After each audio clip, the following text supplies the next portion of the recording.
শ্রী শ্রী ঠাকুর রামকৃষ্ণ পরমহংসদেবের অনেক ভক্ত স্বামীজিকে লৌকিক দৃষ্টিতে দেখিতেন।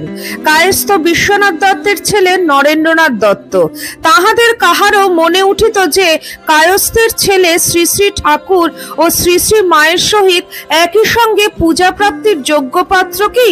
বঙ্গের একদল ভক্ত তাই তাহাদের আশ্রমের ঠাকুর ঘরে শ্রী শ্রী ঠাকুর ও শ্রী শ্রী মায়ের পটের সহিত স্বামীজির পটকে স্থান দেন নাই।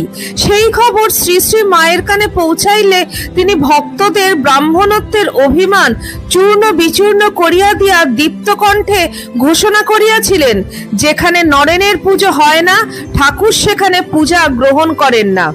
পূর্ববঙ্গেরই আর একদল ভক্ত তাহাদের আশ্রমের ঠাকুর ঘরে একই সঙ্গে একই সারিতে ঠাকুর, মা এবং স্বামীজির পট রাখিয়া পূজা করিতেন।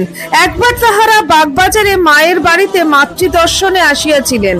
তাহাদের কাহারো কাহারো মনে একটি খটকা ছিল যে শ্রী শ্রী ঠাকুর ও শ্রী শ্রী মায়ের সহিত পূজাকালে ওইভাবে শিষ্যের একই সারিতে অবস্থান কি ঠিক? শুনিয়া শ্রী শ্রী মা গম্ভীর কণ্ঠে বলিলেন, ঠাকুর থাকলে তা কি করতে দিতেন? ঠাকুর থাকলে কি নরেনকে পাশে বসাতেন? তিনি নরেনকে কোলে নিয়ে বসতেন। নরেন যে তার মাথার মণি।